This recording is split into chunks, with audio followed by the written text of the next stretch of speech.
my sisters and brothers, I wish you a very good evening. Namaskar, Adab, this evening. Well, till about 2000 or 2001, I, like all of you, had studied in the same thing in the schools and colleges, that 1500 BC we were uncivilized, some aliens came from Central Asia, came and civilized us, and believed it to the core. And I also somehow, somewhere thought that all Ramayana, Mahabharata, all are imagination. I never doubted that my belief might be incorrect. I don't know where, what happened. 2001, I got first email from one of my friends from USA about NASA showing the Setu, which was mentioned as Ram Setu. And as if Providence had decided to push me into this research, 2 weeks later a friend came and gifted me a book which was published in 1850, that is Ayodhya, dynasties of Ayodhya, something like that. Hindi, it was Sitaram, written by one. And the whole Suryavansh dynasty, Rama's ancestor and successors, with the years were given. Sometime later, I think the greatest contribution was made by one of my, I will say, esteemed colleagues, or say my student, or I'm proud of. He was Pushkar Bhattagar. Unfortunately, he is no more. He brought the draft of his book dating the era of Lord Ram, and he used to sit in the next room to me in the income tax building, and he used to tell me, come and see on my system how in the Valmiki Ramayana, whatever are the planetary configurations shown, they can be seen on a particular date in the sky. And this software was the same as is used in Nehru Planetarium or Birla. Have anyone of you visited Nehru Planetarium or Birla Planetarium? None of you? Because although they give you the shows, I had gone and attended one show where they had shown 15th August 1947 when India got independent and Nehru was delivering his famous speech, midnight.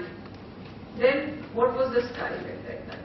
I didn't know that that software can go thousands of years back and give you the sky, because that is based on that only. That is how the planetary movements go. So I learned some very minimum basics. Pushkar, of course, was an astronomer. It was very easy for him to understand the software and its operation. I was not an astronomer, but I got deep interest. Then I was surprised. Then I read the basics of astronomy. I want to share with all of you. That is, astronomically it means whatever is the sky outside now. Right now you are sitting in this hall. Whatever is the sky view, it will not repeat in 25,920 years. It will not repeat, I again say, in 25,920 years. Why? The very fact that sun is stationary and earth moves around, and earth takes not 365 days, 6 hours exactly. It takes 365 days, 5 hours, 46 minutes, 48 seconds. So that precession has to happen. So when you see from earth, the sun, it will be, after thousands of years, it will be seen from a different constellation. Rashi, Hindi में जानने वाले के लिए हम राशि देखते हैं कि सूर्य किस राशि में है या दूसरे ग्रह किस राशि में है. तो ये जो धरती उसके तरफ घूम रही है, जब हम धरती से उसको घूमते हुए देखते हैं तो किसी राशि से वो तो घूमती रहेगी ना, वहां से दिखेगा. तो वो सूर्य का जो प्रिसेशन है, इसका अर्थ का प्रिसेशन है, that itself will take those 25,000 years. So the sun at a particular point of time will not be in the same Rashi or constellation. That is the basic principle. I'll explain through that. I'll explain. Now, see, after this, I think for 2003 or so, I in fact started seriously thinking, what are we studying? Then I had the paleo-environmental studies, yeah, you say ecological studies, histo-ecological studies, which say Earth is a cycle of ice age, humid phase, right? Holocene period, that is after the last ice age, civilization will start rising. Slowly it will develop. Again, as we are all being threatened these days that there will be deluge and there is earthwarming and everything will get washed away, civilization will. That is a cycle which is unavoidable. We can only defer it by a few years. Because on earth, ultimately you go back to our theory of pralay, it has to be a cycle. And scientists and environmentalists have already discovered, how many cycles over the last 2 lakh years. Roughly it's 12,000 to 14,000 years of Holocene, that is civilization rising after the Ice Age. Then whatever we drive ourselves to, total earth warming, total whatever population explosions and resources being insufficient, and then nature causing its disasters, and then again Ice Age starting. Then no heating agents are there. But normally nothing else. Some human beings somewhere may survive in some caves, in forests, and somewhere. They will again build the civilization. That is how the cycle is. And I kept on studying for the last 12,000 years, the last Ice Age ended, civilizations developed. Big question in my mind was, then if civilization started rising 12,000 years back, can there be any vacuum in nature? Civilization has to constantly develop. It has to constantly move. If that had started developing 12,000 years, why would it leave out India? Is there any reason? Why in India civilization will develop only 1500 BC? I didn't find any reason. I didn't find any answer. Actually, the environmentalists said that first civilization after the last Ice Age will start here. I think any of you can answer. Where will the first ice melt? Where will the first river flow? There the civilization will develop. First ice will melt near the equator. It is South India, it is Sri Lanka, it is Africa which will start giving rise to the civilization. As the populations will explode according to that standard, there, waters will become insufficient. They will move where waters have started flowing. So from South India they will travel to Middle India. From Middle India they will travel to North India. As the civilization will develop, populations will increase and they will keep moving northwards. And who will move? More intelligent, more adventurous, more bold, more confident.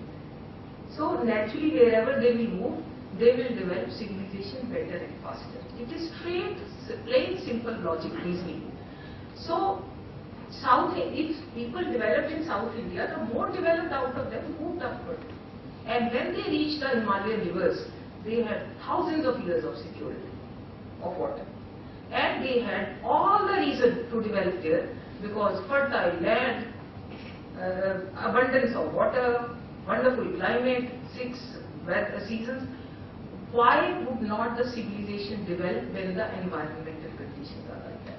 So I only gave this background that this was the beginning point for me. For some time I started debating that I quit my service and do only this. I got so involved in it. Well, then opportunity came my way. There was this Institute of Scientific Research on Vedas, which was actually set up by late President Venkataraman in Hyderabad. We opened a Delhi branch of this and started doing research. For me, like it's like tan man dhan. I put my savings in it, put my effort, and our whole team. We have a team of scientists. For us, any religious references or spiritual references we don't touch because there are so many people doing it. We thought we only take out the science, pure science out of it, and validate how and what we do about it. That is the first pledge we have taken. Now, why do I say scientific dating of events between 7000 BC to 2000 BC? First, we had to, this is basically a methodology which I just go through, how we go to it. This is taking out the planetary references from our ancient books, then finding out the exact date. I can say that with this methodology, not only the history of India, but the history of the entire world can be reconstructed with exact dates. I challenge all of you, you give me the exact dates from a validated material, from a resource material that at the time of birth of Buddha or of Prophet Muhammad or of Christ or of Guru Nanak, this was the planetary position in the sky. Our duty is to give you exact date, which will be exclusive by 25,920 years. It will not repeat in 25,920 years. And for us, that is how it is neutral. The study is entirely neutral. But obviously the first books and texts we all know are Vedas and Ramayana. So we first did the sequencing of books and then started our research. Now we proceed with our subject.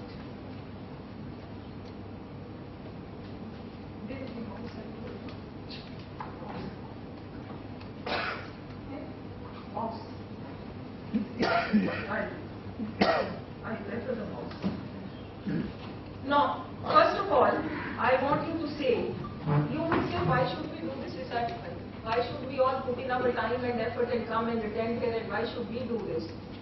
I think because our history so far is what? Religious, hearsay, linguistic guesswork. There have been only two bases of history. If Sanskrit and Latin had some similarity, either the Sanskrit would have emerged out of Latin, or there would have been some original language, the name of which nobody knows, the text of which nobody knows. But we all believe that if there were similarities, there must have been a language. And if there are similarities in the Indians and the Europeans, there must have been some home somewhere from where they must have gone to Europe as well as to India. So we imagine Central Asia. Till date, none of us knows what that place was in Central Asia from where we all came. We do not know what the hills were there, what rivers were there, what name of the towns were there, what people lived there. Have any one of you know? You have studied since school days that some aliens came from Central Asia and they came and civilized us, started civilizing us from 1500 BC, pushed the North Indians to South because they were aboriginal savages. They were totally, jungly, and they were sent to South and they became Dravidians. All of us are fed on this, and we studied this, we believed it.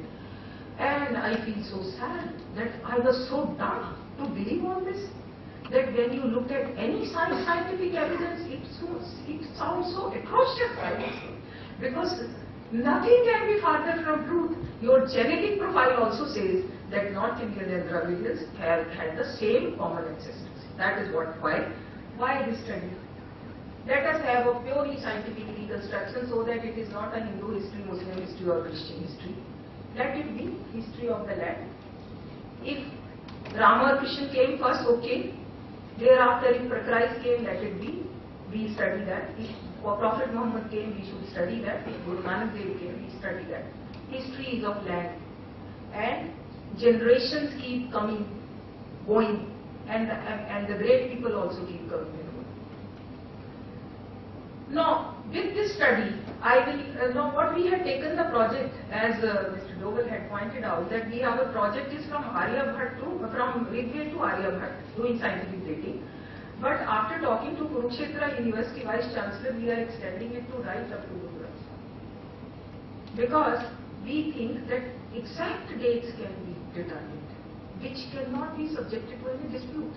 If any dispute is there, we will take it, assimilate it and address it. Okay? So, our first part of the study is complete. Complete means in a good progress. No study can be complete ever. So, in a good progress, that is about Veda and Ramayana. We wanted to cover Mahabharata also, but before even dealing with this, let me share with you that why I am not covering Mahabharata. It may be actually prior to 2000 BC, it is quite likely. But I am not covering Mahabharata period today, and I put it to the entire audience here that what has happened is Ramayana dating, I will show you. Perfect.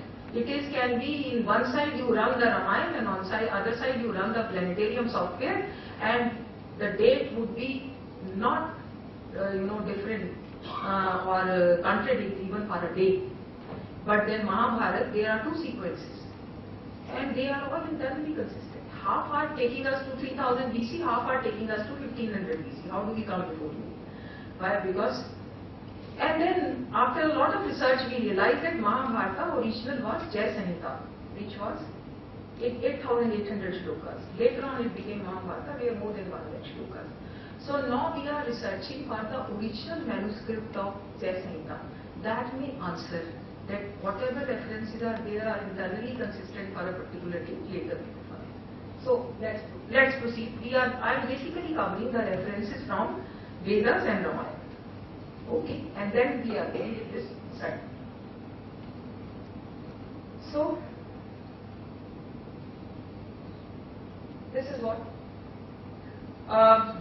we all know. Holocene begins from 12,000 BP. We have to account for history of 12,000 years. There is no way, no vacuum. Nature doesn't tolerate any vacuum, doesn't create any vacuum. Post Ice Age, where civilization developed by near the equator. So, in our study, there is absolutely no place for linguistic guesswork. Let me admit, we have not read or referred to any history books, whether agreeing with the alien invasion theory or disagreeing with the alien invasion theory, whether treating Ramayana as a history or whether treating Ramayana as a mythology. Ours is a simple approach. Simple means very, very scientific approach, very complicated approach also. That is, we take out the planetary references and then place them and see the properties. How it became possible? Why it was not done, you will say 40 years back, why it was not done? Because it is the new science which has given us the new tools that could be used. For this, what are these tools? These tools are listed here: computers, planetarium software, space imagery, underwater explorations, radiocarbon dating, genome studies, paleoclimatic studies. I think many of the people are here like our age, plus 60. Did you hear about all this 30 years back? None of us heard. So if these scientific tools have come now, are not we to make use of them to know what happened in the past? Can anybody say, I knew everything, whatever happened on earth and whatever is the earth and the ocean concealing underneath? No. It's only a drop in the ocean. We can still try to learn, that is, what happened, what is lying under the ocean. When the tsunami comes, here some new islands come up where some antique temples and mosques and all may be there, and some others submerge. Why do you think that tsunami came only in your period? It never came in 10,000 years earlier. Was nature only reserving the tsunami for us?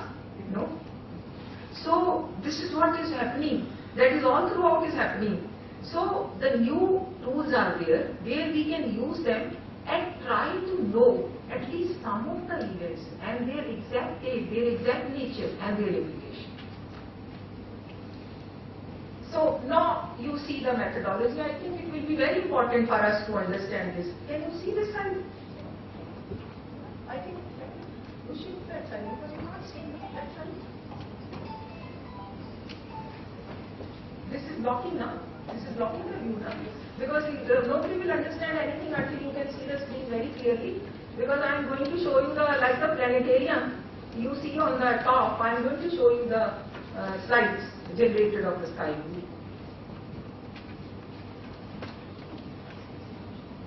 Or make the rest. You can all see now.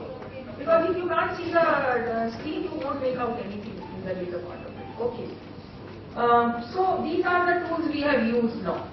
We have used all these: astronomy, archaeology, geology, genealogy, genetic profiling, paleobotany, oceanography, space imaging.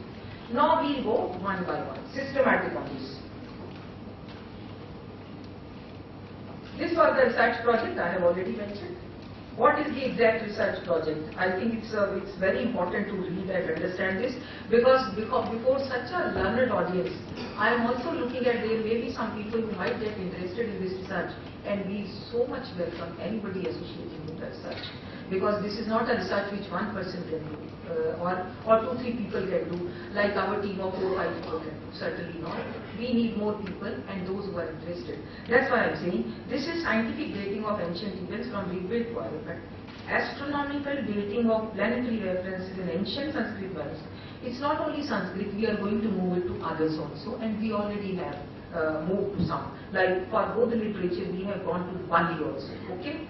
Planetarium software, correlation of such astronomical dates with corroborating archaeological, anthropological, paleobotanical, ecological, geological, oceanographic and remote sensing evidences.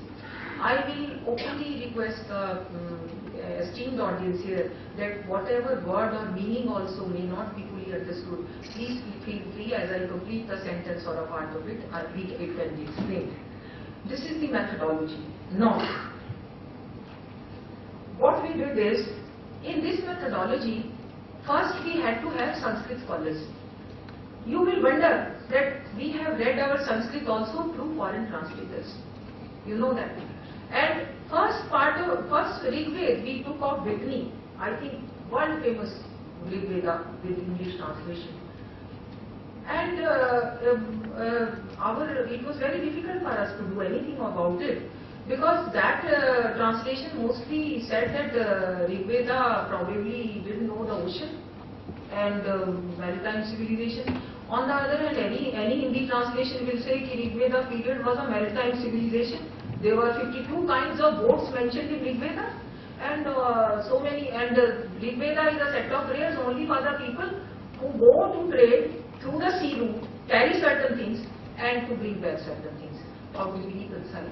So this is what we did: is we got 3 translations of Vedas, 3 translations of Ramayana. Then we had the Sanskrit scholars, very eminent scholars, ask them to resolve the contradiction about planetary reference, not the entire book. Nobody can do the entire book. We said if there is a difference in the planetary reference with, you all understand planetary references? जब हम सब पैदा हुए तो हमारी जन्म पत्री बनी. उस जन्म पत्री में ये लिखा था कि जब हम पैदा हुए सूर्य कहाँ था, मंगल कहाँ था, उसकी राशि में जो भी था. So those are planetary references. I am not talking of astrology. उसका वो पाठ हम नहीं करते कि ये अच्छा होगा या बुरा होगा. हम सिर्फ ये एस्ट्रोनॉमी करते हैं. That is where the locations were, where those planets were located, because nobody can tinker with them. Nobody can tinker about the position of sun, moon or Mars or anywhere, wherever it is, it is. And if it is mentioned and it is validated, that means it is correct. That is how we go about it. So, and then once the date sequence comes, it has to be exclusive. We first compare it. Now first the Sanskrit scholars give us all the planetary references. Like scientists, we take all of them, not missing one of them. We got 49 references in Valmiki Ramayana. We listed all 49 and tried to go sequentially with all of them for our validity. If there would be any disparity in between, we mention. We admit that this particular reference is not falling in the sequence. So if it is exclusive and then it matches sequentially, then we feel it is something very great. If somebody had seen the sky on a particular date and it matches exactly from that latitude, longitude, 25 years later it matches, or 13 years later it matches totally on the planetary software, nobody can calculate it manually. That means somebody who was mentioning, probably was mentioning in normal course, looking at the sky, observational astronomy, he or she did not know that today's generation will challenge that whether those references at all existed or the person whose birth is mentioned here at all existed. They didn't know. Okay. So this is what is. Rigveda, Ramayana, very credible. Mahabharata I have already told. Yeah, here I will like to mention contradiction in Mahabharata I have already said. But we have not been able to find really credible references in planetary references in Bauddha literature. If anybody has a resource, please let us know, because we don't use just like that. There are so many patris, Janam patris of Krishna and of Bauddha and all. We don't use until you give us such and such book, such and such page, and this is the resource, this is the antiquity of the book, we will not touch it. Okay? So, now we come to our real thing, I think which you will all enjoy. At least I will say I have enjoyed this part, and any time I go back to it, I simply enjoy and wonder, is it true? Can it really happen like this? So this is how we went about Ramayana era. First of all, we took out all the planetary configurations that I have mentioned from Valmiki Ramayana. I have already explained to you, whatever is the sky view today, I challenge any one of you can show in 25,920 years the same sky view. By sky view, I am basically meaning solar system. Basically meaning solar system, because it was observational astronomy. The location of those planets and constellations which are known to us, जो 12 राशियां और constellation आप सब जानते हैं, जो planet आप सब जानते हैं, जो star 28 या 29 stars आप सब जानते हैं, I am talking about this. Okay, so then I know what has happened is, from the date of birth, Valmiki has started mentioning as Ram is born, what are the location of planets in the sky. You see it from latitude, longitude of Ayodhya, there is a date. And then he says 25 years later, as Dashrath thinks, you see, exactly 25 years later, you will find all those configurations from latitude, longitude of Ayodhya. Then he says, as the war happens with Khadushan, such and such time, the solar eclipse occurred, and this is the planetary position. You see, it will exactly be seen. I am only showing you examples. We have done all the 49 slides, and they are in the book.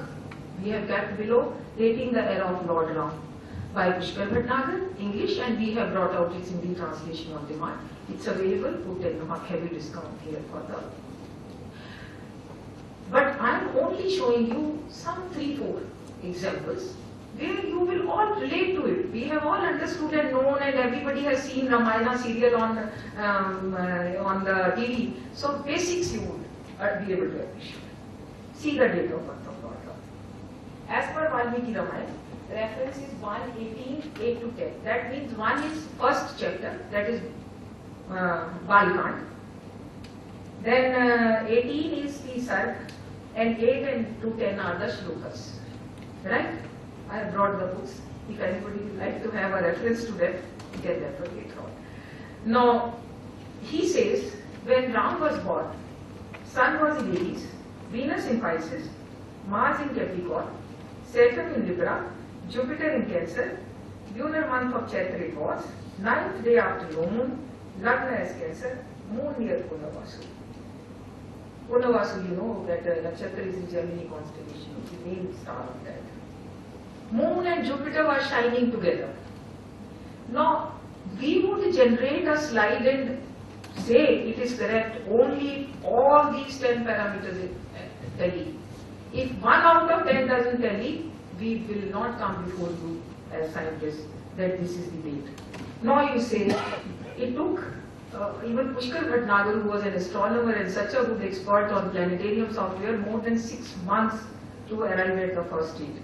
And see the slide. These planetary configurations exactly, I think I'll show the slide first. Yeah, this is Aries, Sun is in Aries, Venus is in Pisces, Mars in Capricorn, Saturn in Libra, Moon in Jupiter in Cancer, Moon and Jupiter shining together, and this Gemini constellation. Star. So, when all these fully tally, this slide was generated. And I will tell you a very interesting thing. After this was done, I went back to Ramayana once again, and then I found that actually Valmiki was narrating it from 1 year before. And he was saying such and such moon, planet was moving from this star was moving from that. And you put the software on timer 1 year before. And all movements will come exactly as one. It's a pleasure to watch how the software shows you all these. No, I'll bet it's true. So, this is the date. This is what is the date? I think this is the date. Planetary position on 10th January 5114 BC, the date on which Lord Ram was born. Why we say Lord? And this is latitude and longitude of Ayodhya. 25 degree north, 81 degrees. It will not show you the same configuration from US latitude north. The styling will be different. So, no, I think I'll go back because this is a very, very important thing. This date was 10th January 5114 BC. We did not validate it only on our planetarium software. There are many others. We also validated it on Stellarium and Starry Nights, which are the other main softwares being used. Internally consistent, entirely. The entire date sequence may be about 5-6 days difference. That is because of we went behind in the calculations. That is because of the software they developed. some Julian calendar adjustment of 12 days is done in one and not done in another. Now, the most important is this last one. You all know that Hindus and Muslims celebrate their festivals on lunar calendar. Christians have their festivals on solar calendar. There are large number of softwares available which convert solar date into lunar, lunar into solar. So we also acquired one such software and then tried to see what was 10th January 5114 BC. Lo and behold, it turned out to be Chaitra ka month, Shukal Paksh ki Navami, when we all celebrate Ramdam. When we all celebrate Ramdam. And you will wonder, in fact you will laugh, I find it unbelievable that it also is exactly at between 12 to 12:30 noon that this planetary configuration. You know, after 2 hours the entire configuration will move, change planetary configuration. Okay, and it is only between 12 and 12:30 that exact configurations mentioned by Valmiki are seen in the sky that we start changing. Are not we all celebrating Ram Navami between 12 and 12:30 on Chaitra Kaman Shukal Paksh ki Navami? Has the software been built on Valmiki Ramayana? Like we are saying, whole country has been created, all the memorials of Ram have been created on a mythology. So somewhere in the Western world, somebody created planetarium software which validated all references to Ramayana. Let's go next. Date of exile of Shri Ram. Ayodhya ka? 4th Sal, 18. Dasharatha wanted to make Shri Ram the king, because malefic planets like Sun, Mars, Rahu had surrounded his nakshatra in Revati. The Dashrath. Pisces is the constellation, Rashi. Now, Rahu and Ketu are two imaginary points where every month moon cuts the path. हमने ऐसा हुआ बना दिया राहु केतु क्या होता है? What is it in Rahu Ketu? There are just 2 points given. Names have been given to them.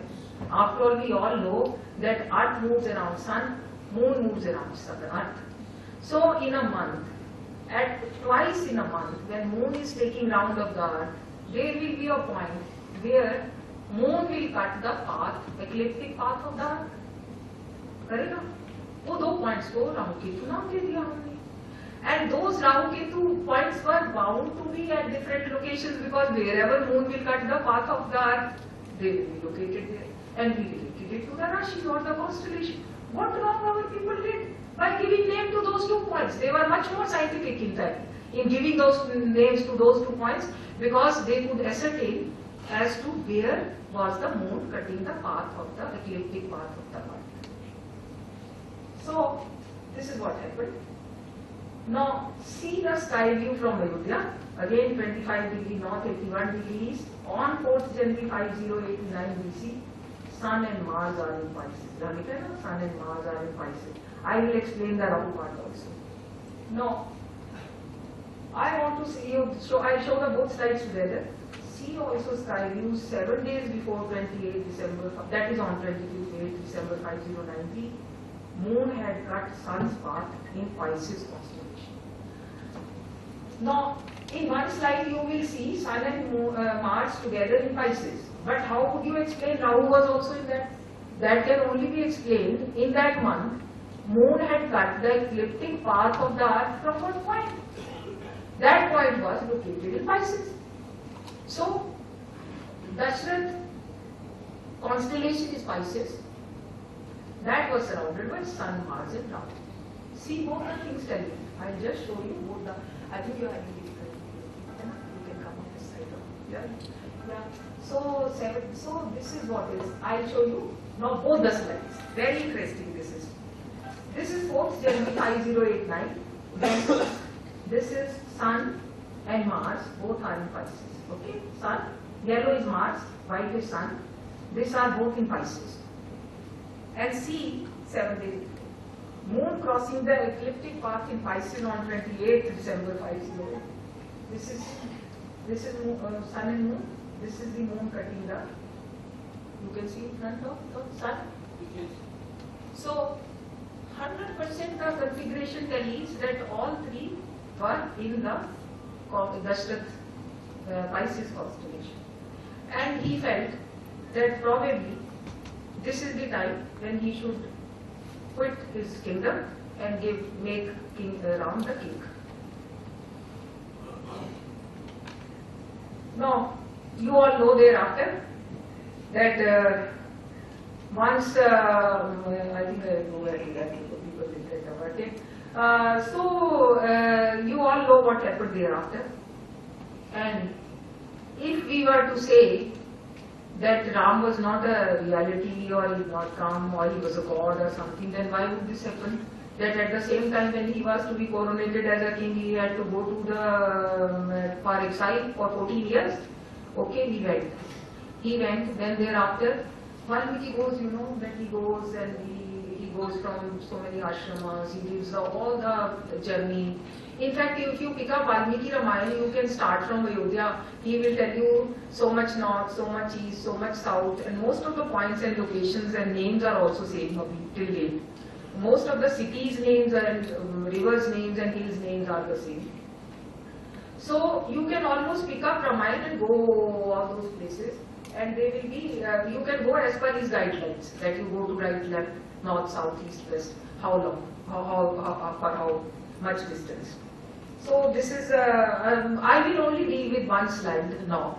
That is because of a very graphic description of a solar eclipse during war with Khadushyan. I think any one of you would have learned Ramayana.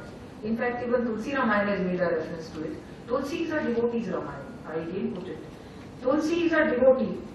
When there is a great man who comes on earth, may it be Ram, may it be Christ, may it be Guru Nanak, or may it be Mother Teresa, the latest.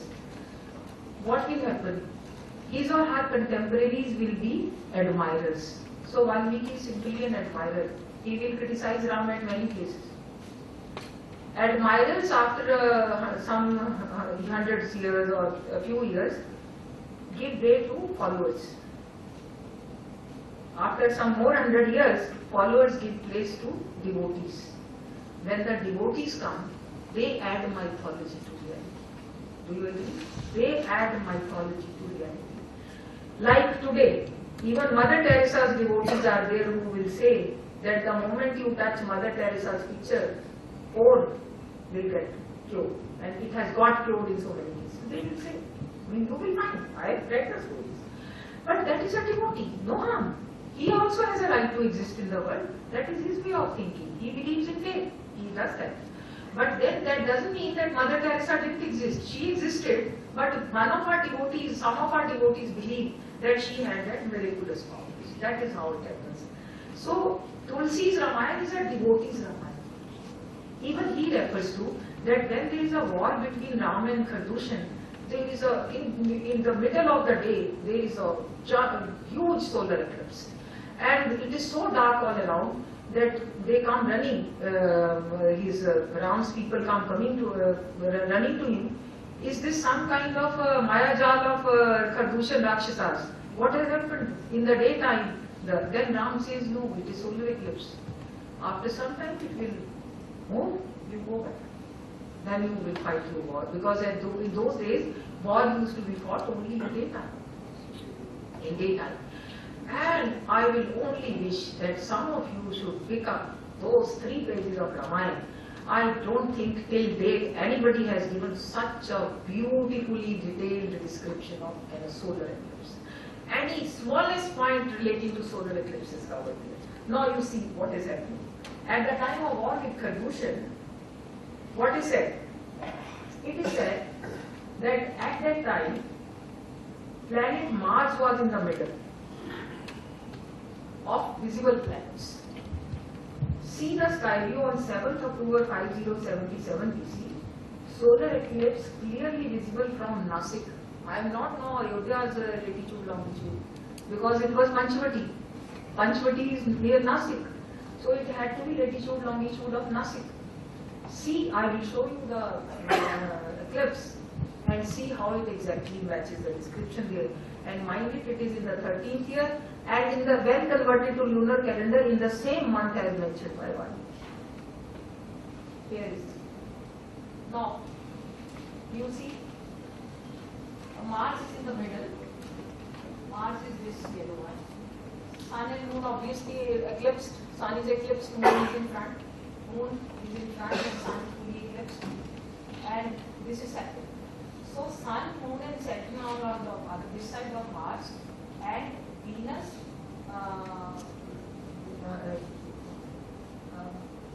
this Venus, Jupiter and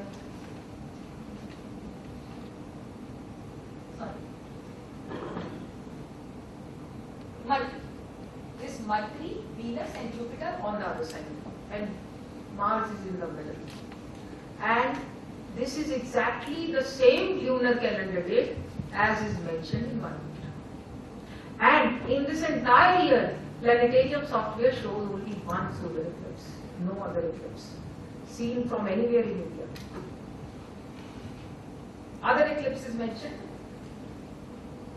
Kishkinda Ghan solar eclipse. Software shows solar eclipse on 3rd April. 5076 when which was the only solar eclipse during the entire year. See sky view from Kishkinda. This is when Bala Ramayana narrates Veda, Bali and Israel and Sugriv and all the fighting. Then at that time there is a reference to the eclipse. And then reference to lunar eclipse when Hanuman fought Sita. That also tells you the date. Sky view reveals lunar eclipse starting from 4:15 p.m. on 12th September 5076 BC from Colombo. I'll only show you this one because I can't keep on showing you all the slides. View from Kishkinda I'll show. See the solar eclipse. And that is from 16 degree north, 77 degree east. That is latitude, longitude of Kishkinda. Kishkinda is today. So on 3rd April 576. Eclipse field software which always show in front of the sun.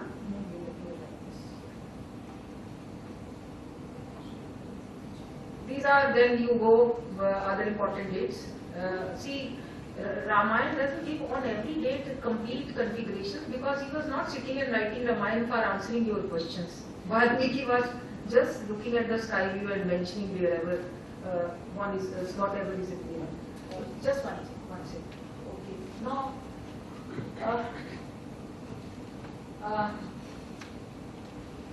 it's a very interesting phenomenon. You know, at one time you can only see 6 constellations. Do you all agree? There are 12 constellations. At one time you can see only 6. But when Hanuman comes on return journey, 4.5 hours, period of time, journey in time is given. That is what 6 constellations are seen and which 2 go behind and which 2 appear. Put the planetarium software, start with the date, and you will see exactly out of those 8 constellations, 6 appearing first, 2 going behind Sri Lanka, start journey from Sri Lanka to India, and then next 2 are. This is how the sky views tell you. Then other important dates is these are the other dates where detailed configurations are not given. So we have not generated the sky views.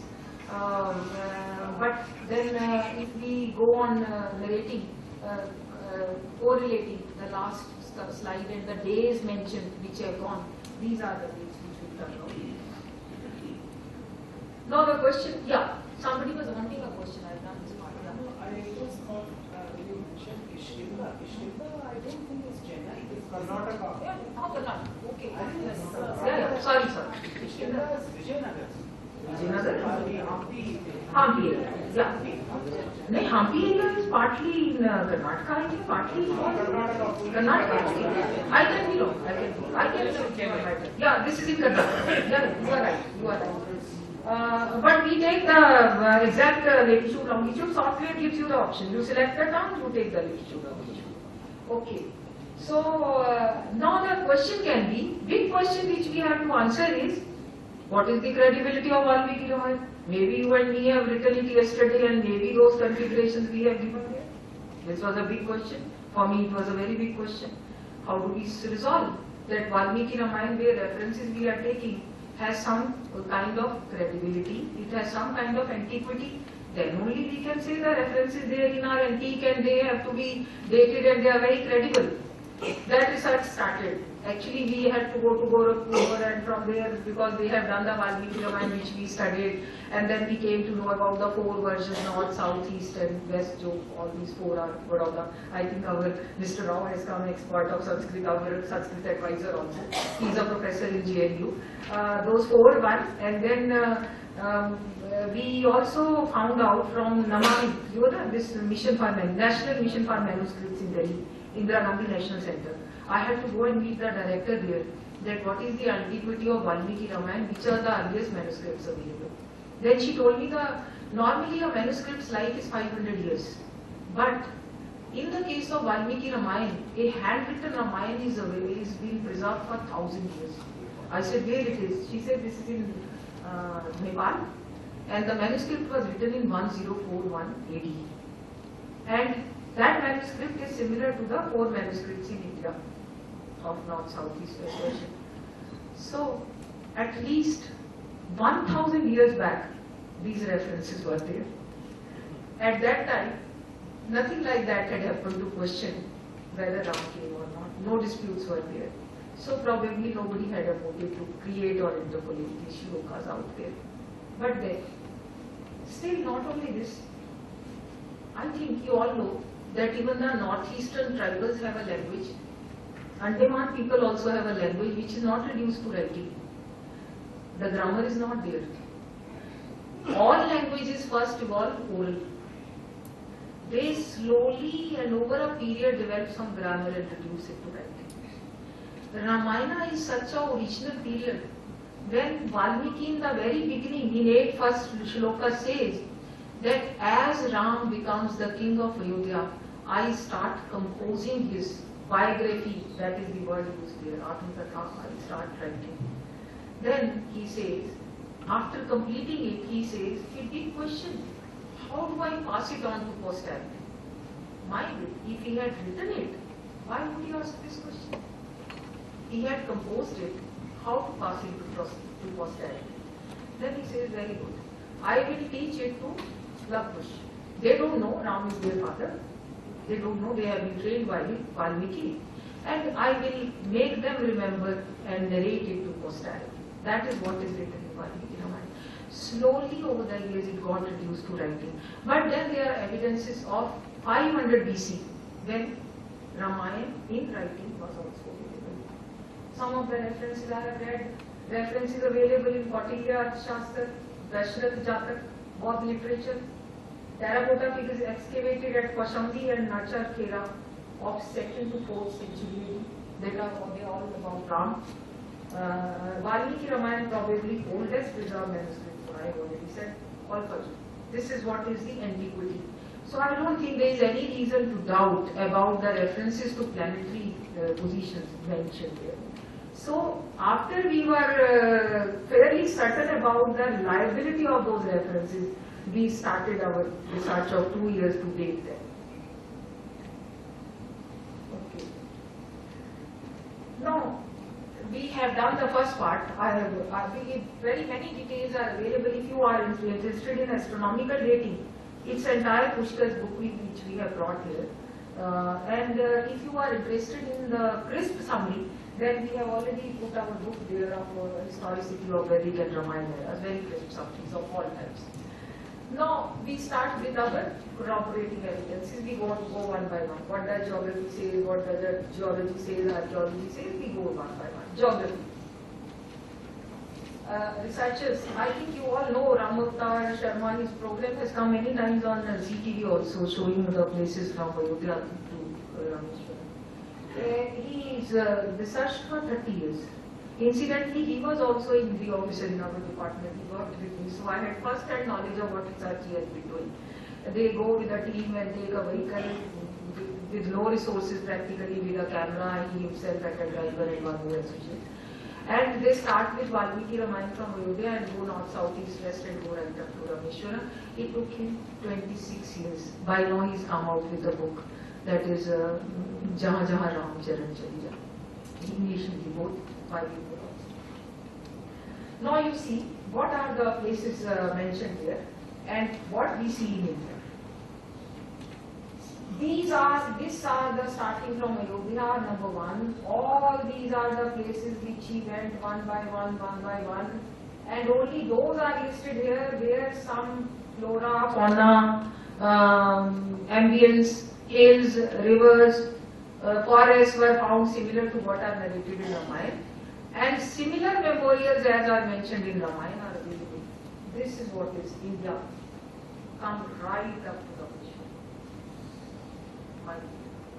So, if 200 references to geographic places, many more are there which is not found as yet. They are there because some forests, deep forests, some have been 7,000 years, some have been demolished, houses have come up.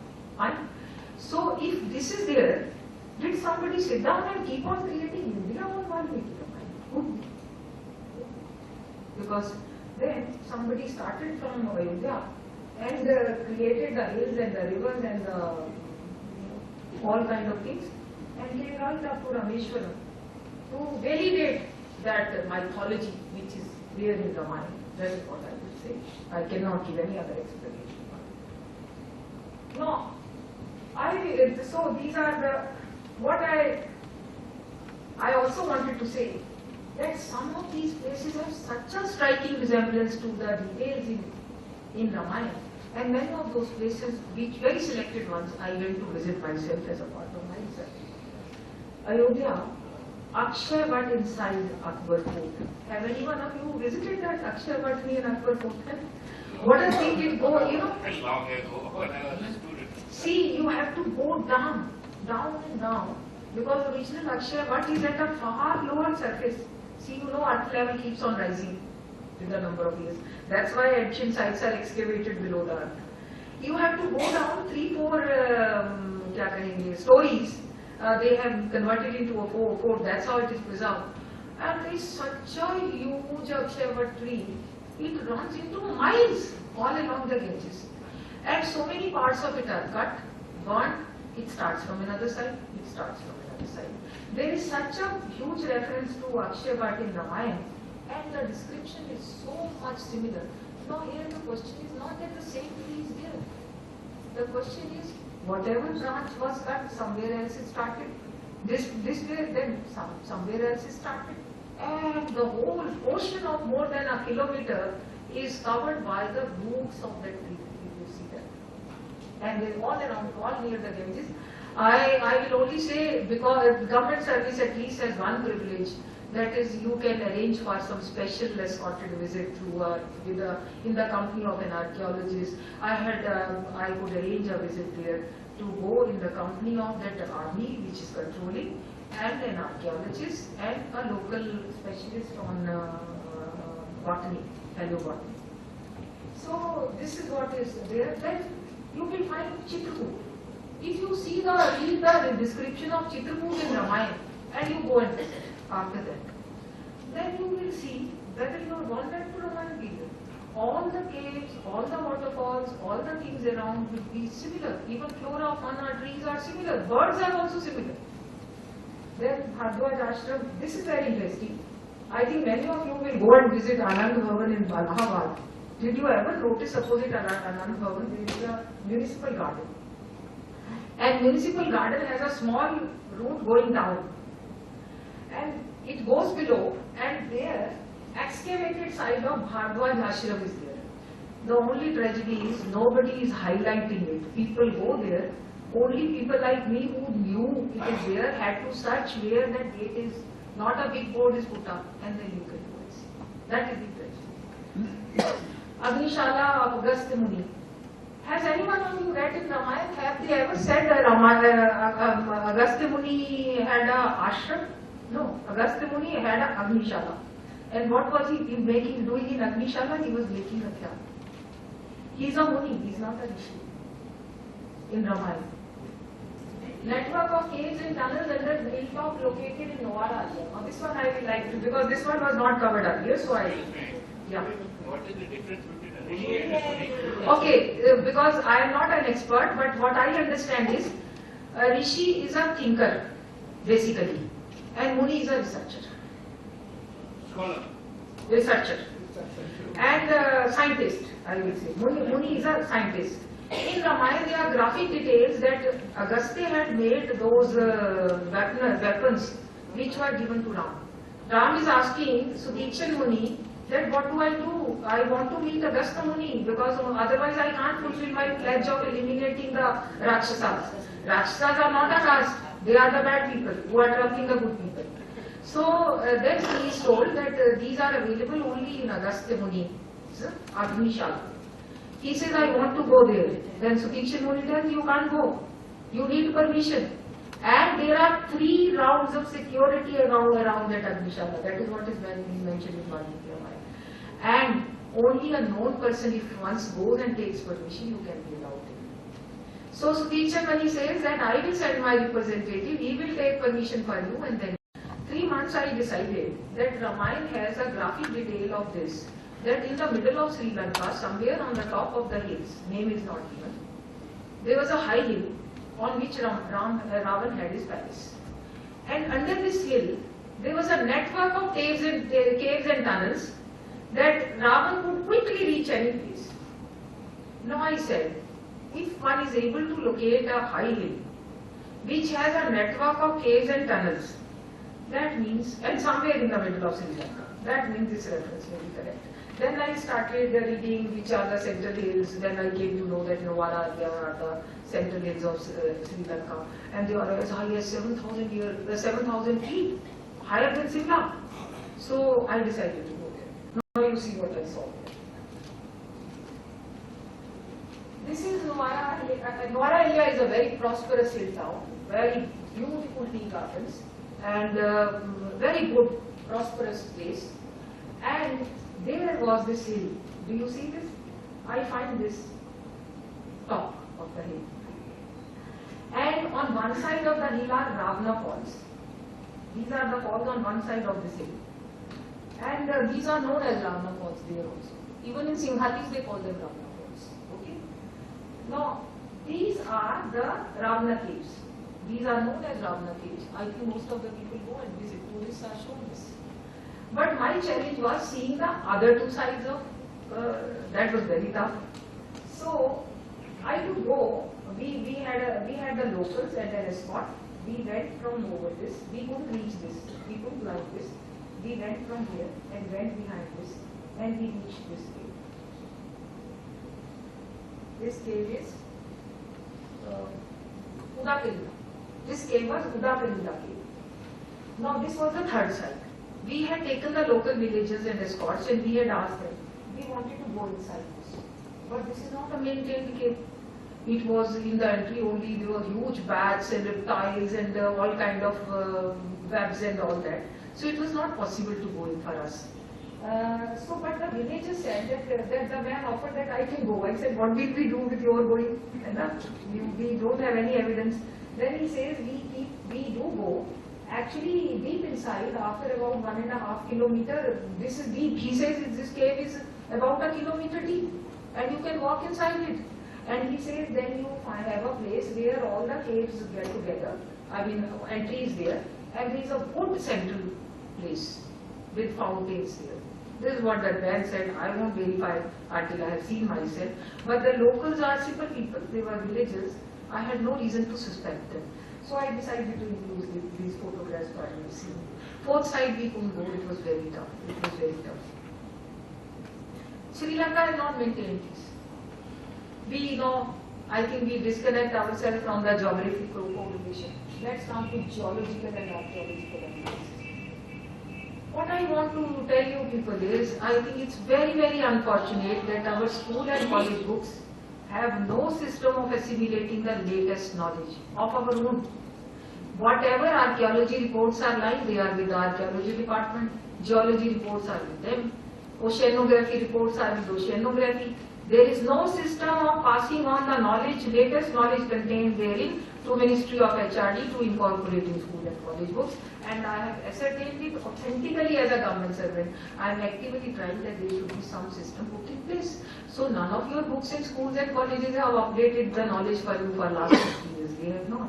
Science reports are there. They are lying in the gathering dust in their own departments. They are not for the knowledge of the country as yet. Now, you know, one is Archaeological Survey of India, which is given such a little budget, and some non-archaeologist normally is looking after its affairs, and then they only maintain some sites, whatever, and they don't maintain the sites which are more antique.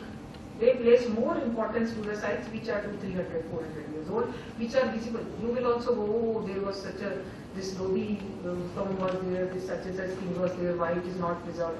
So archaeology keeps on doing all that only, which is already above the land, they keep on preserving it. I thought archaeology should be preserving what is found under the land. Chalo.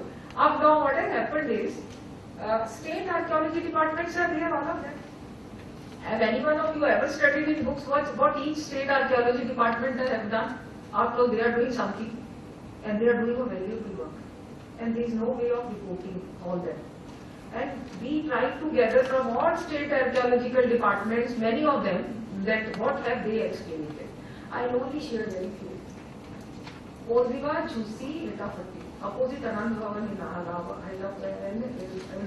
revealed civilized settlements of 5th to 7th millennium BC. This is UP archaeology. Laura Deva, adjacent to Ayodhya, excavations revealed 5 cultural periods beginning with 7th millennium BC.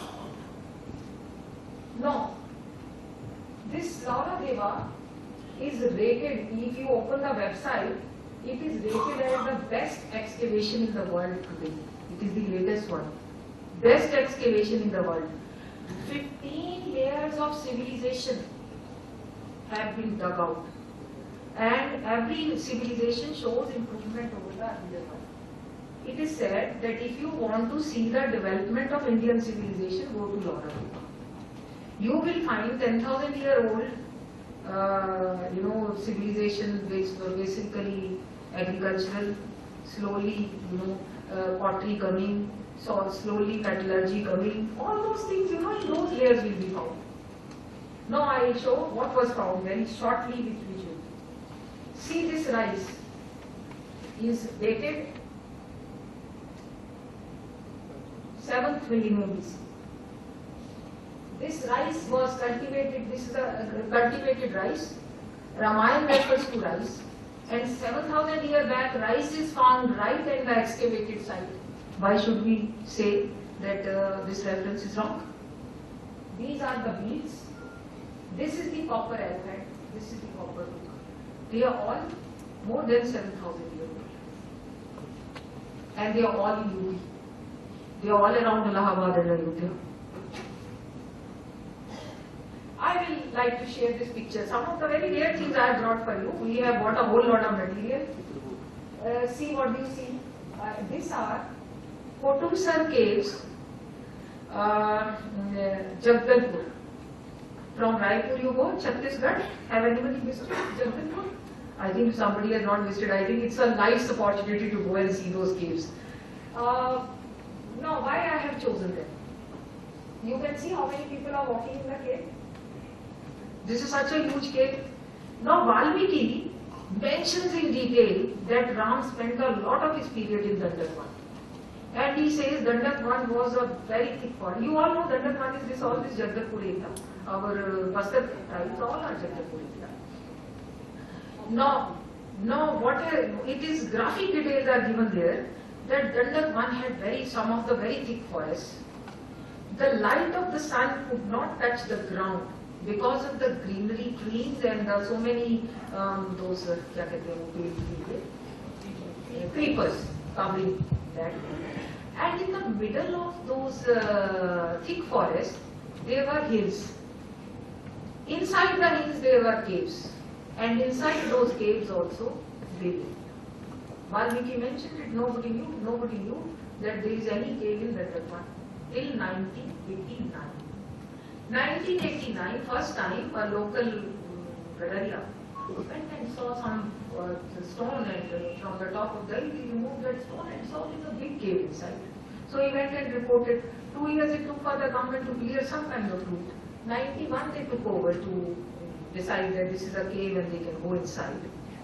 It became, these are basically stalagmite and stalactites, that from dripping जिसको कहते हैं पत्थर का पसीना की तरह.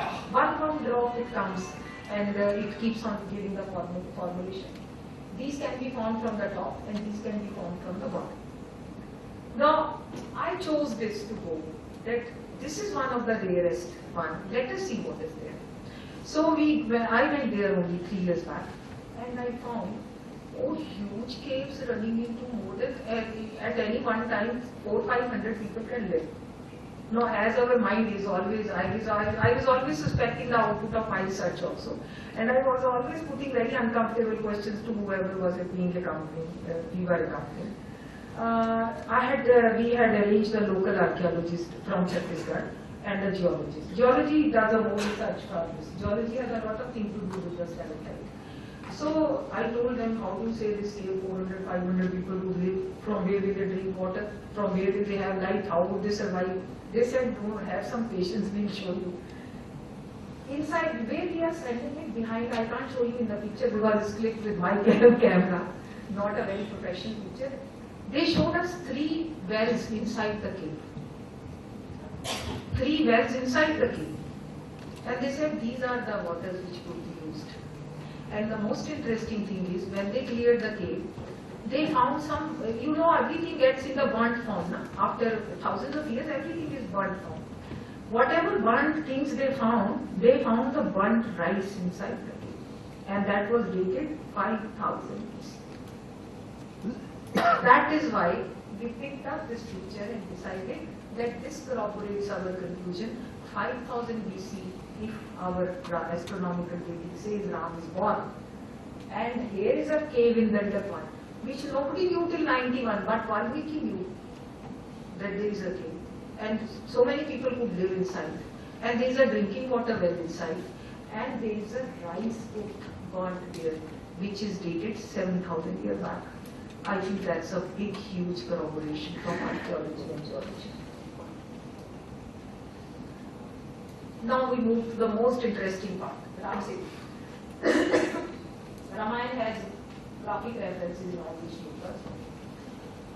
Summary is that it says bridge constructed in 5 days by filling gaps in existing chains of islands and shores. Materials including rocks, boulders, stones and trees like sal, coconut, mango, ashok, arjun, bamboo, were transported with the help of various yantras. The word used there is yantra. Army stood with long ropes on either side and gaps were filled with transported material under the supervision of Nal, a great ship car. Even if it is, I think I am getting you very late. Shall I cut it short? Okay. Because I thought I am overspending the time. Okay. I tell you what a interesting thing is there. In Valmiki Ramayana, it is nowhere said that Ram was written and the stone floated. In Valmiki Ramayana, it is only said that Ram researched for 3 days and he wanted to find a shallow ocean where the sea waters are obviously shallow, means land root is there something, where this would be built. He located this route, which is where the Setu is built.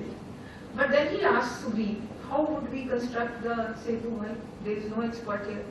He says, no, there is a big Shivkar, no Shivkar who has a Maharat like Vishwakarma. That is the sentence used there. Vishwakarma ki Maharat jaisa yahan pe Nal hai, main usko bulata hu. And you will laugh if I tell you what he says second time. Because he is the Maharaja of the place. You know, na? Sugriv is the Maharaja of the place. He says, हम अभी ढिंढोरा पिटवाते हैं कि नल हाजिर हो जाए, अगर वो 24 hours में हाजिर हुआ तो उसको मौत की सजा दे दी जाए और उसको हाजिर करवाया जाता है. But he is already there in his army. He is already there. So as he announces कि नल के लिए announcement करिए and call him, so null comes. And then he says, let me examine, सर्वेक्षण करने दीजिए. He does the survey and then he says, okay, this place is good. यहाँ पे पुल बनाया जा सकता है. Now next, why I have used this 5 days to be. Now, very interesting thing he says is that you send your army all around, let them put the mountains of these materials there. Huge, large number of trees are mentioned which are found in that area, like rocks and all, creepers. He says, bring everything. And the most interesting part, which none of you would have noticed, I noticed only after 7th time reading Valmiki Ramayana, I noticed that is what he is saying, because Sanskrit, very difficult. Now, what is mentioned there is that I have seen it. I will construct the bridging parts. He doesn't say he will do the whole bridge. He says, first day we will do this much part. And the Vanras will stand with long ropes on both sides. And I will do the filling with this material. He also says this material will be filled up. But what he says thereafter? He says after the first day's filling, we will take our entire army across that and park them there. Now if there is no natural hill, no natural island, after that, how would we say that? Then he says second day we will fill up the second part. Then we will carry our army further. This is what is Valmiki Ramayana reference. Now you see what I am trying to show. NASA picture you have all seen. Only this small portion. This is a natural formation. This small portion I want you to see where rope-like boundary is there. Now I want to show you this. This is what is actually Ram Setu part is only this much. This is Dhanushkoti town, Rameshwara, Dhanushkoti. And this is that Kalai Manar. This is the, now do you see, inside this are the hills, these are islands, these are shoals, and only gaps are there. Only gaps are there. And these gaps were filled up. And these were probably at 5 parts. So these were filled up. After the first filling part, army could get there. Second filling, army could get there. Like that, they would go. 5 days, they would fill up.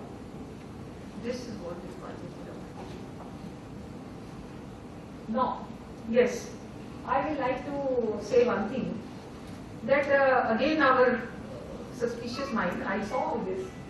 I read all this. Actually, there is a book Ram Setu by Subramanian Swami also. There is a book Ram Setu by a report of a seminar also. We got both.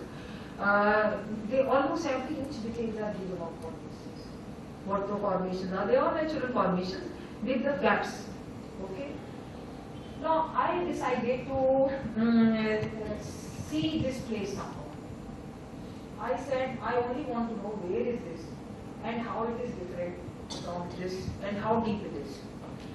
I think it took me also my resources as member of the CBDT 1.5 years to arrange a proper visit to this place.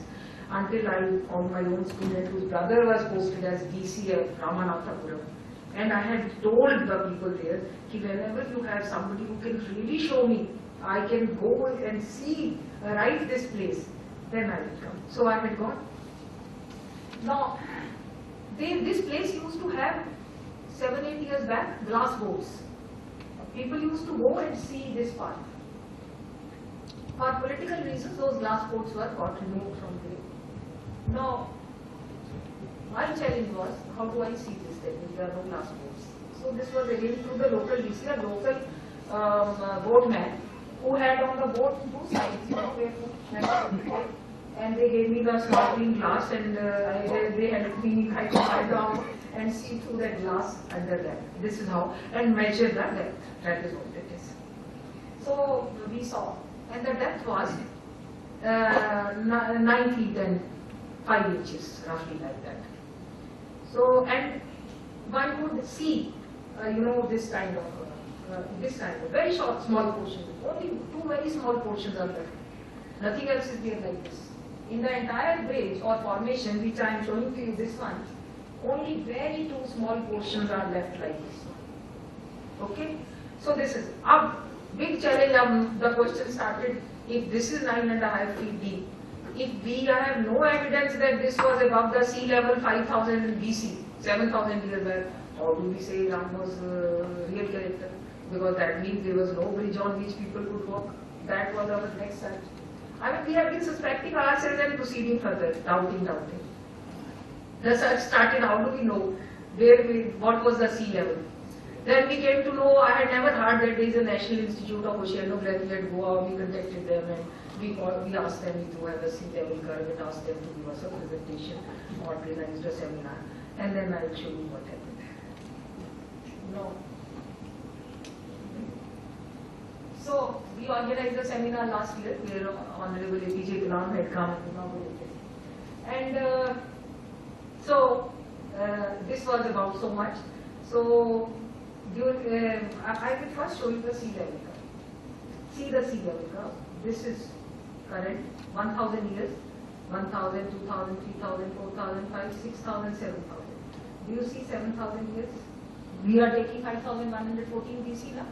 So that means 7000 BP. This is all BP. Sea level was here. That is almost exactly 9 feet below the present level. This is not our curve.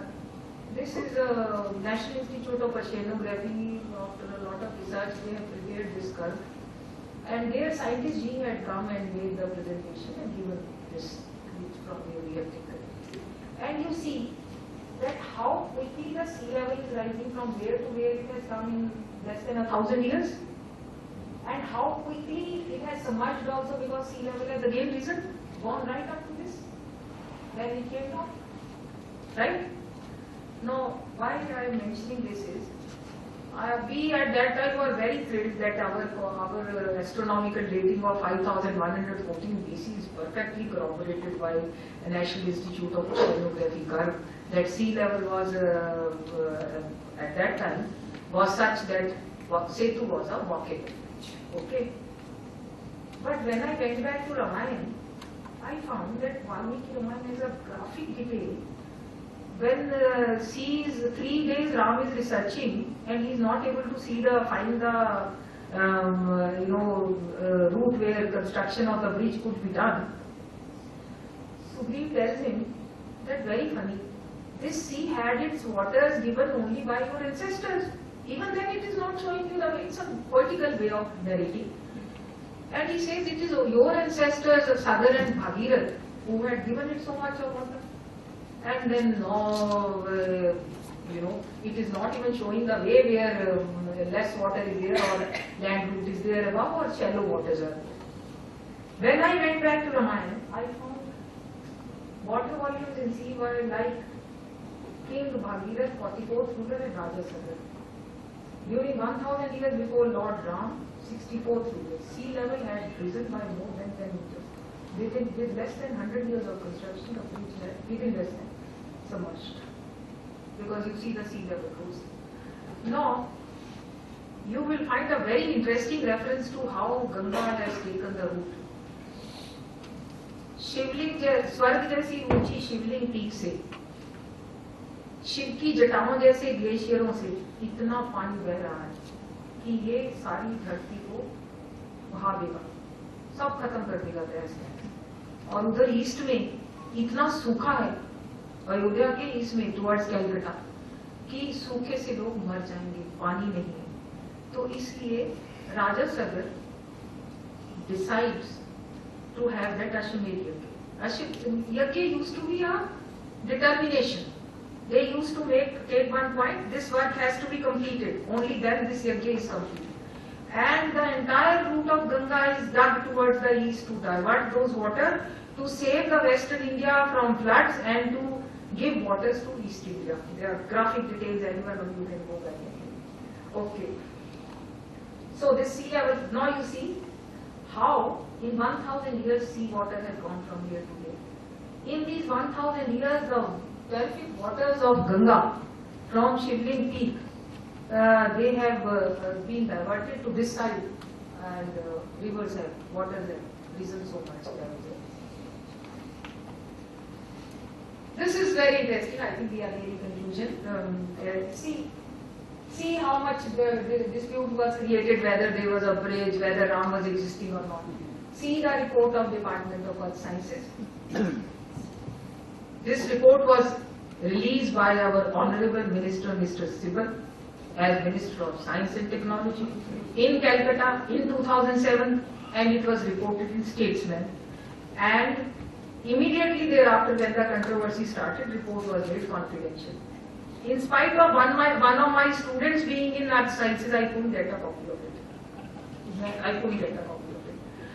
Finally I got it through Ram Setu book of Subramanian Swami, who also as an MP applied for the right to information and the Honorable Minister rejected his request. He made a request at that time to APJ Kalam under right to information Act, who directed the report to me. This is how the report. This is our country. This is our country. अब वो department of earth sciences ने उस report में अच्छी तरह बताया है that on either side of these parts, only the part I am showing, there are evidences of Mesolithic, microlithic tools, and they are also human remains. The rest I leave on your guesswork.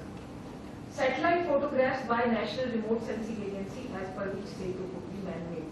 This report was placed on the House Parliament, and quickly it was made confidential. It was only for Mr. Subramanian Swamy to dug it out and put it in his book as MP. Okay.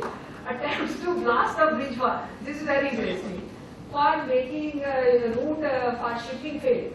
The Russian engineer, when went for inspection, broke his leg. Dredger imported from Holland broke into two and submerged. This dredger got 1200 crores. Somebody should ask the government why was the 1200 crores sunk. DCI crane, Dredging Corporation of India, which went to retrieve this dredger, also broke and sunk. Thus all attempts to destroy lost remnants of Ram Setu are failed. Have you ever heard some attempt going on to blast the Ram Setu and create the cells of Samudra? Have any one of you heard? What have you heard? Let us know. Because all attempts have failed. Everything has failed. They never accepted there is a Ramana time. No. These I gave only for your interest, but I have a solid scientific reason for it. I am not saying it because some miracle happened and all this. The scientific reason for this is, and I discussed it with the National Institute of Oceanography. The scientific reason is, I think I will take you back on this. Yes. You have this side of the bridge, that is West Bengal side, Bengal ki khadi, okay? And this is Indian Ocean side, okay? Now, this is a higher level, sea. This is a lower level. So, any attempt to fill it up, or to blast it, the sand and all comes and occupies. So, the shipping route doesn't get created. And these attempts have not been made only today, for 2500 years these attempts have been made. You know, our Indian civilization used to be basically maritime civilization. All Chola kings and all those kings had all Vijayapalan, all those people had maritime civilization, had their wars and fights right up to Java, Sumatra, Thailand and all that. So this is the reason. So any number of effort government will keep making, whatever dredger will go, it will sink. Don't worry, Ram Setu will never be blasted. Okay. No. Crop. This we have done. Okay. Okay. Yeah. This is something very, very fascinating. It took us a lot of time. Now you know that Surya Vansh dynasty is there in so many books. You have Rama's dynasty. This is Ram, 64th ruler of Surya Vansh dynasty. This chart is only a collection from sources like Ayodhya ka Itihas, then that Subhash Kaka, Astronomical Code of Rig Veda, our Vishnu Puran, Ramayana itself. Valmiki Ramayana gives most of these generations. See, what custom? Starts with Ikshvaku. Starts with basically Ikshvaku. Our system is always been mentioned first Manu. Manu, it is mentioned as Manu, and Manu from there Ikshvaku and all that. And you see, Sagar is the 40th ruler, Bhagirath is the 44th ruler. And poor, I will say, these 40 from 40 ruler to 44th ruler, 83 years these people dug out the route for Ganges, and there are graphic details of such diggings. What all happened, how it was dug, how the people died on way while digging it to reach it right up to Calcutta, Havla, that is Ganga Sagar. And then finally, they have dug out the route, but they are not able to give route to the water because they are not able to divert the waters flowing from Shivling lead to this route. And that is what Bhagirath does finally. So, I think I have again mentioned very interesting thing. In Ramayana it is mentioned कि अंगूठे जैसी तीखी ऊंची Bhagirath peak से, उसका भागीरथ नाम नहीं दिया, वो हमने दिया बाद में, पीक से सामने शिवलिंग की पहाड़ियों पे इतना वॉल्यूम वाटर देख रहा है भागीरथ कि उसको समझ नहीं आती कि इसको रास्ता दिया कैसे है। हमने कह दिया भागीरथ एक अंगूठे पे खड़ा तपस्या कर रहा था, वो राम राम का मन का जप रहा था। तपस्या used to be hard work and he is taken a pledge that he will not sit on the throne until he gives root to water to this Ganga for the welfare of his masses. This is what he says. He is gone away from his kingdom for 12 years with his team of engineers to divert water to the entire east, UP, Bihar, Bengal, and today we say no, he never existed. That's it. Okay. So this is how it comes, 64 ruler. Thereafter you have post and all that. This goes up to, we have up to this. Actually our efforts are on and we are very near this, that we shall be able to connect it to right up to Ashoka. Dynasty means, Suryavansh dynasty, you won't have the further rulers, but you would have after this the other rulers who will take over. I think we are very near this, but we won't declare it today. Now the question is, last. Okay, sorry. Okay, that is a Bridwala is normally known. Bridwala is normally known, but we found one Bridhakas also Bridwala after Bridwala.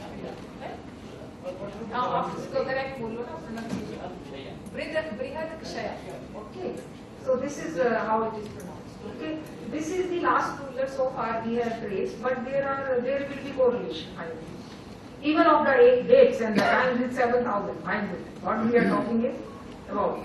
Now the big question was, if genealogy says that Ram was 64th ruler, he was in 7,000 years back. We were always inquisitive. Now all scientists there. What do we do? So he said if 7,000 years back Ram was there and there were 64 predecessors, 63 predecessors.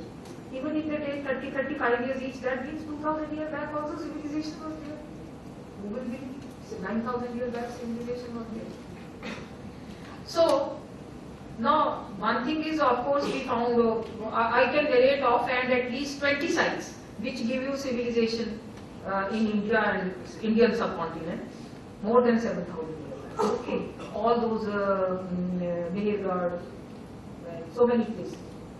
Then, now the question is that if genealogy says that they were there and they were living in North India and they were ruling from here, and we believe that 1500 BC nobody was there civilized. Somebody came from Central Asia to civilize us. How do the two tell?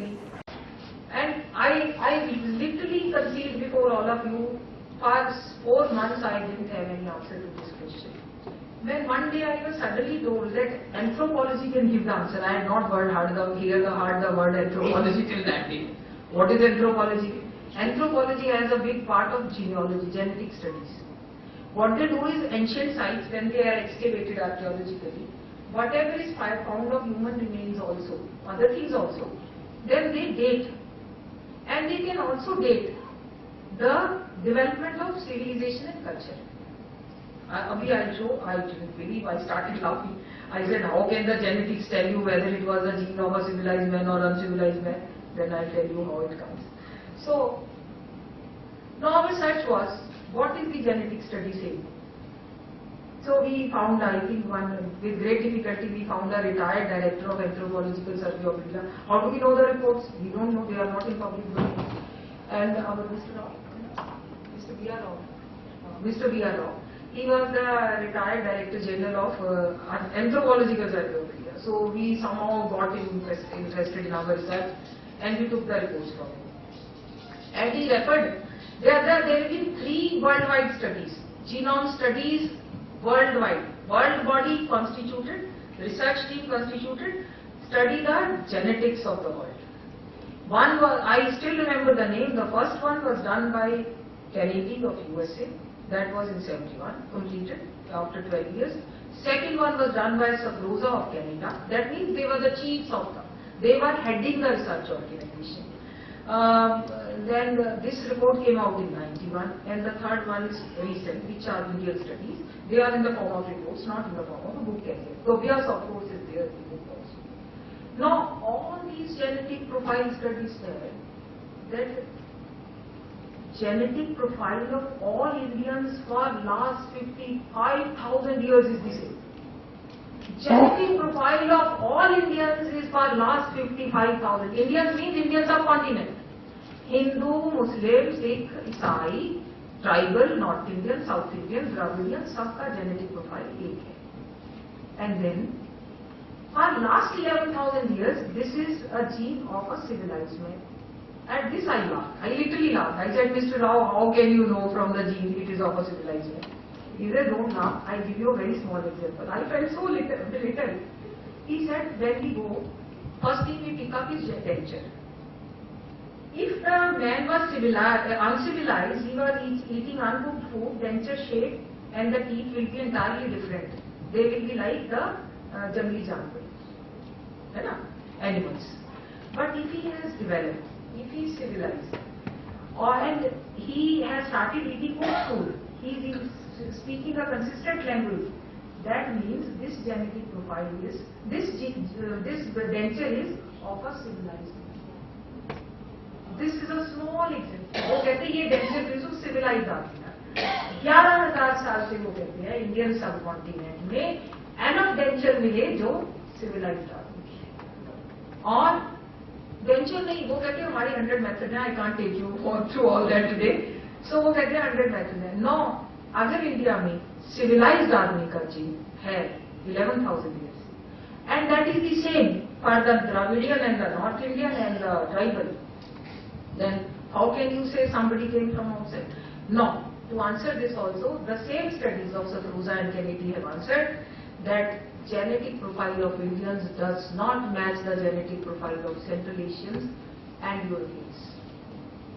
And they further went to say, they said, this genetic profile, that there is a evidence of inflow of genes from India to Central Asia and Europe, there is no evidence the other way around. Mind.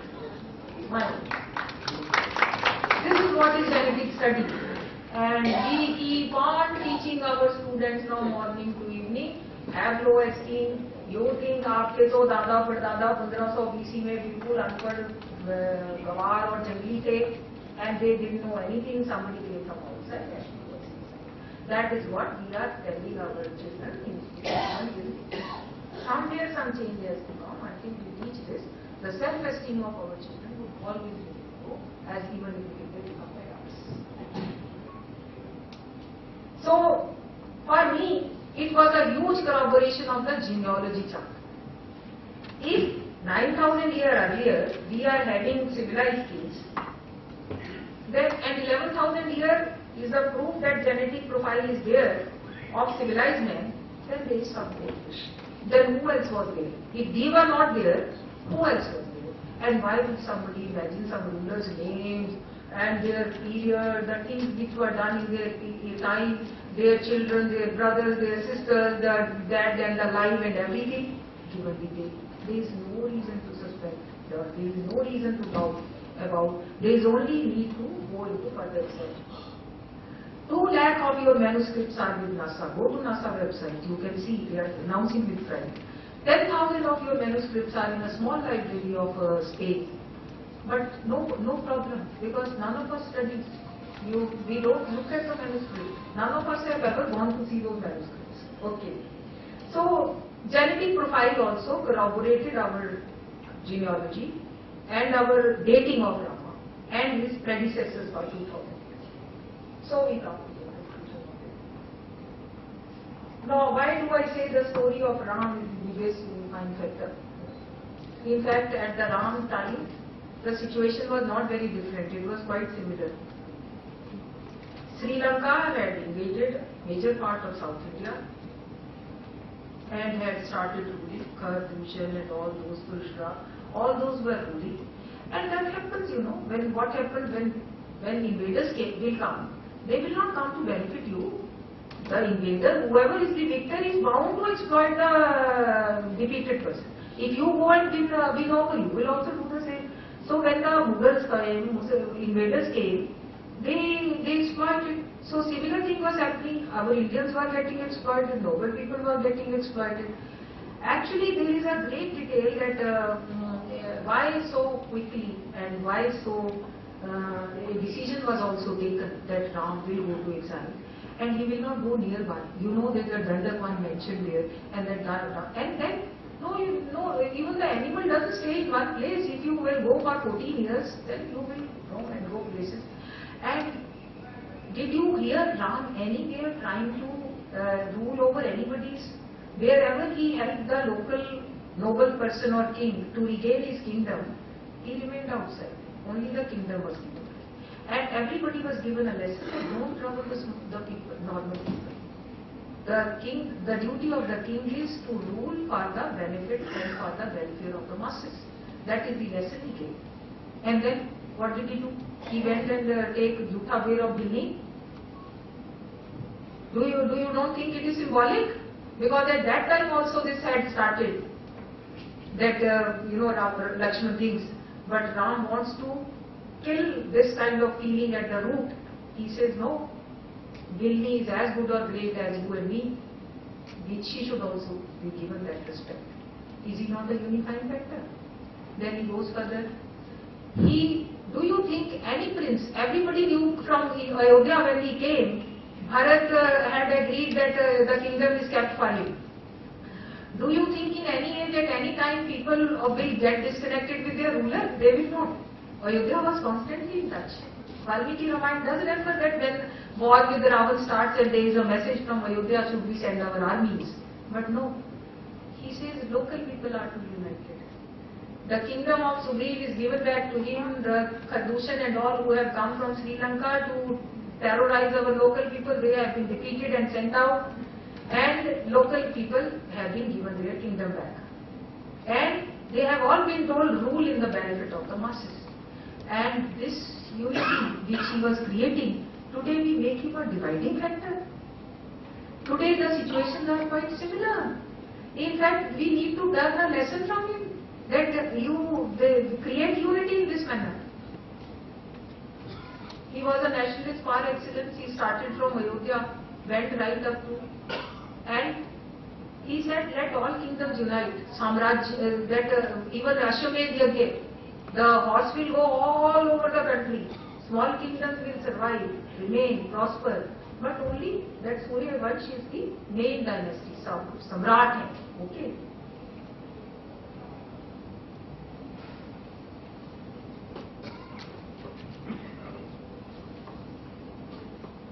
Good over evil, we all know that he always, Ramrajya is synonymous with welfare state. Instead of saying that let us bring Ramrajya, let us rule in that manner. No, we all sit down. I also criticize because I am a feminist also. I say what God Sita got out from life. Okay, I also say. But then when you go to Valmiki Ramayana and you see the dilemma of Ram and debating over it for days and days, that what should he do, because the entire population, when there is a prosperity, nothing else to be done, then public will start something. Now total prosperity has come, people of Ayodhya are very happy, and now they have started raising fingers at the king and his wife. So he decides that if the masses have to be satisfied, he has to be banishing Sita. For days and days he is in a dilemma that whether he should banish Sita or whether he should quit his kingdom. Because he says, I am not going to rebel, that I will ever be loyal to Sita. She has not done no wrong. But then, after a lot of struggle, he says, the Raja is not an ordinary person. The Raja doesn't rule for his family. When there is a clash between the welfare of the masses and the welfare of the kingdom and the welfare of the family welfare has to be sacrificed for the nation. That is what God will. That is what. So, I think that is, I will only conclude by saying that there is a reference to Agastya Muni in Ramayana, and there are some shlokas of Rigveda, composed by Agastya Muni. And there is a reference to Agastya star, from Vindhya, which becomes visible as Agastya. These days also you hear such a star become visible from Earth because of the travel in light years. And that reference also, when we dated it on a planetarium, turned out to be 5100 BC. This is the correlation even between Rigveda and Ramayana, because they are two books of the same era. Two slokas or two composing. Rigveda is not a life story. That is basically so many things, knowledge. That is Veda. Vid means that which is known. So that is how they get corroborated also. So I think enough evidence is there to say that 7,000 years, more than 7,000 years back, we were civilized, and the dispersal of civilization happened the other way around. I don't deny that the same theory will continue. If people from North India, when Saraswati started drying up, travelled to Central Asia and Europe, if 1 lakh people travelled, 10,000 would have come back also. Those 10,000 would have come back as more educated, more advanced, because they were more adventurous, and even more adventurous when they decided to come back. Today your children go to USA, if 1 lakh go, 10,000 don't come back. They come back now. 10,000 of them, don't they do better in India? They do. So, what is the big issue with this? Some people would have come back probably. We accept that also. But to say that we were uncivilized, they came only to civilize is absolutely incorrect. Absolutely. So, Mr. Darshanlal has also come like Saraswati River. Ramayana has a reference that Saraswati, when Bharat comes to back, when Dashrath is on his deathbed, he crosses Saraswati River. Our problem started if 7,000 years back Saraswati was a mighty river, the way it is described. How do we find that? This is how we reached ISRO Jodhpur. Because they were doing some research. ISRO Jodhpur, we requested and we found that they have done a lot of space imagery of dry channels of parallel channels of Saraswati River. And all those routes which are described in our ancient books, they tally with what the space imagery says there. 7,000 years back, it's a mighty river. By 3000 BC, it has started dwindling in water. And by about 2000 BC, it has started drying up at places and converted. What is the big issue? A river will have depth more and less. Wherever there is more depth, it will turn into a pond now. And wherever depth was very shallow, people will build their houses. What is the big thing to be doubted about it? Do you mean to say, what is the reason is given is, Saraswati is worshipped as a Devi, therefore that would be a river. Ganga is also worshipped as a Devi today, so the Ganga also doesn't exist. We should all say that. We should all say that. If Saraswati at that time did not exist because it was worshipped, today Ganga also is worshipped. Every day we sit down and do our arti, because the natural resources we have always worshipped. That is no reason. The space imagery, geological reports are declaring from the housetop that there is a mighty river channel. The river at some places was 2 kilometers broad. It gave the impression of a sea. So that reference also got corroborated. So this is how we say that until we discover our true heritage, until we take pride in that heritage, truth, pride in truth, not in artificial, I don't think we can really usher ourselves into the category of advanced countries or 21st century world, whatever we say, the forefront countries. I will only conclude by saying, many students at many places I have gone have asked me, why do all this research? I asked them that, well, you tell me, 2 students who I told them they were younger, so I am not asking this question here. 2 students who stand up. To one of somebody says, oh, this fellow, his great-grandfather was a thief, or his great-grandfather was uncultured, uncivilized, jungly, savage, or whatever, and only people came from outside and taught some culture to this family. This is one student.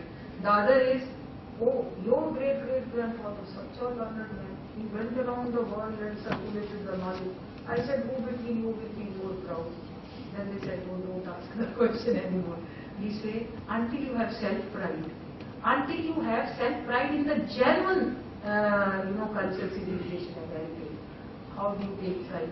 And if you don't have pride in the truth of the culture and heritage, then how do you go before the world and say that you know anything and you have given anything to the world? You will always be saying that you were very proud. So, with these words of APJ Ghulam, I thank you.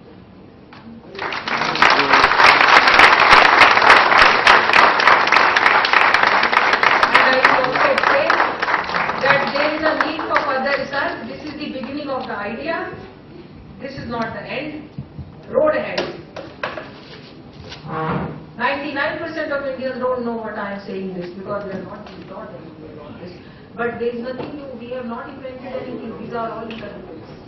So let's go ahead and take this idea forward. Thank you so much.